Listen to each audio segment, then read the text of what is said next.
शादी तो करनी पड़ेगी क्योंकि नरेंद्र मोदी ने आपकी पर्ची निकाल दी शादी की। जी, प्रधानमंत्री जी ने बहुत सरल है, अद्भुत है।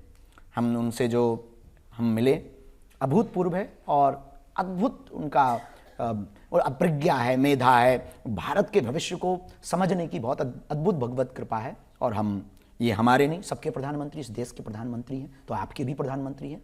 ये गौरव की बात है कि हम लोगों ने ऐसा प्रधानमंत्री पाया है जो देश की गति की प्रगति उस गति के साथ पहुंचा रहे हैं, बुलेट ट्रेन की तरह। अब ये तो कमाल आपने किया ना कि राष्ट्रपति भी और प्रधानमंत्री भी दोनों बागेश्वर धाम आ गए, जिनके पहले वीडियो चलते थे फर्जी। ये भगवान की कृपा है, बालाजी की। ये हमारा प्रभाव नहीं, ये हनुमान जी का प्रभाव है, उस भूमि का प्रभाव है, गड़ाग्राम की भूमि का प्रभाव, बुंदेलखंड का प्रभाव है, बागेश्वर हनुमान जी का प्रभाव है और प्रधानमंत्री जी का भविष्य के प्रति एक बड़ा विजनरी जो है, उसके कारण ये सब संपन्न हो पाया है। और उसी के कारण ये सब हो पाया है कि बालाजी ने कृपा की। छोटे से गांव में 3 दिन के अंदर 23 फरवरी को प्रधानमंत्री जी आए कैंसर हॉस्पिटल की भूमि पूजन के लिए। 26 फरवरी को राष्ट्रपति महामहिम राष्ट्रपति महोदया पहुंची बेटियों के विवाह के लिए। तो जो पुण्य के कार्य, जो सेवा के कार्य चल रहे हैं, तो उन कार्यों में बालाजी के दर्शन करने उनके प्रभाव से पहुंचे, हमारे नहीं। मुझे ध्यान है पिछली बार जब आपकी अदालत में आप आए थे तो मैंने आपको कहा था कि मोदी जी के फर्जी वीडियो चल रहे हैं बागेश्वर धाम आने के।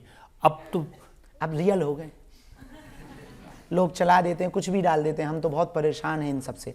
रोज तो हमारी शादी करवा देते हैं और रोज कहीं सांप बना देते हैं, कहीं बंदर भेज देते हैं, कहीं कुछ कर देते हैं। हम तो इतने पक गए और हर बार हमारी लड़की बदल देते हैं और इतने पक गए। कहीं कह देते हैं लो बाबा को पुलिस ने पकड़ लिया, कहीं कह देते हैं लो बाबा ने ऐसा कर दिया, अब कहीं कह देते हैं बाबा लो विदेश में फंस गया, अब बुरे फंसे बागेश्वर बाबा। ऐसे बना के हमें यही समझ में नहीं आता हम फंसे काहे में। तो ये AI से बनते हैं सारे। हाँ, AI से प्लांटेड लोग हैं, लगे हैं व्यू पाने के चक्कर में, और कुछ विदेशी ताकतें लगी हुई हैं जो लगातार हिंदुत्व जो सनातनी परंपरा चल रही उसको डैमेज करने के लिए, छवि को खराब करने के लिए। इससे लेकिन हमें कोई फर्क नहीं पड़ता है, वो अपना काम कर रहे हैं। हाथी चले बाजार, कुत्ते भौंके हजार। जनता मुझसे सवाल ले सकते हैं। मेरा आपसे ये प्रश्न है, पूरे देश का आपसे ये प्रश्न है कि आप कब शादी करेंगे और आपको क्या क्या क्वालिटीज एक लड़की में चाहिए। सब प्लीज बताइए, सब बहुत एक्साइटेड है। कार या बस खरीदनी हो तो क्वालिटी देखें, और विवाह एक संबंध है और संबंध में क्वालिटी तो नहीं, संस्कार चाहिए हमें। क्वालिटी नहीं हम देखते, संस्कार देखते हैं। हमको पत्नी या वाइफ नहीं, अर्धांगिनी चाहिए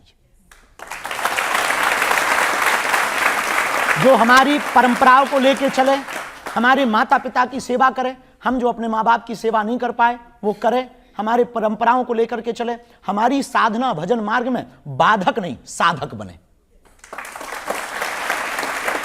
और दूसरी बात, रिश्तों को चलाने के लिए क्वालिटी की बात नहीं होनी चाहिए। आज इस देश में जितने भी तलाक हो रहे हैं उसके पीछे यदि हमसे कोई पूछे एक धर्म गुरु के नाते, तो सबसे बड़ा कारण विवाह में विच्छेदन का सबसे बड़ा कारण है कि आजकल लोग सुंदरता ज्यादा देखते हैं, समझदारी कम देखते हैं। इसने मुझे कहा कि बागेश्वर सरकार हनुमान जी के भक्त हैं, जब तक हनुमान जी की भक्ति करेंगे शादी नहीं होगी, कृष्ण की भक्ति करेंगे तो जल्दी हो जाएगी। ये तो ठीक है, ऐसा नहीं है। साधना में, हनुमान जी की साधना में एक जगह ऐसा वर्णन मिला जो महापुरुषों से सुना, हम वो बता रहे हैं। हनुमान जी जब सिद्धियां पा रहे थे तो एक खम्मम जिले में दक्षिण में एक मंदिर है हनुमान जी का, जहां हनुमान जी पत्नी के साथ बैठे, सूर्यपुत्री सुवर्चला के साथ। सूर्यपुत्री सुवर्चला के साथ में दक्षिण भारत में हनुमान जी विराजमान है। तो वर्णन मिला, हमने 1-2 जगह पढ़ा भी, और वो हनुमान अंक में इस बात को हमने पढ़ा भी।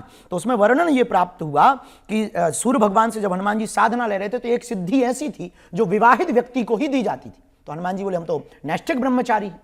तब कहा कि आपका ब्रह्मचर्य खंडित नहीं होगा। सूर्य भगवान बोले हमारी पुत्री है, वो तपस्विनी है, केवल इस सिद्धि को पाने के लिए विवाह के परंपरा को पूर्ण किया जाएगा और आप अपनी परंपरा को निभाए रखिएगा। केवल सिद्धि प्राप्त करने के लिए आपको ये जो विवाहिक पाणी ग्रहण संस्कार है ये भर होना है। और वहां पर आज भी भगवान पत्नी के साथ विराजमान है। इसका मतलब ये नहीं है कि हम उस बात का कोड कर रहे हैं, इसका मतलब ये है कि हनुमान जी की साधना में ऐसा कोई भी बंधन नहीं है कि आपको विवाह नहीं करना चाहिए। हाँ, मर्यादित, एक पत्नी व्रतधारी, वो भी बाल ब्रह्मचारी कहलाता है।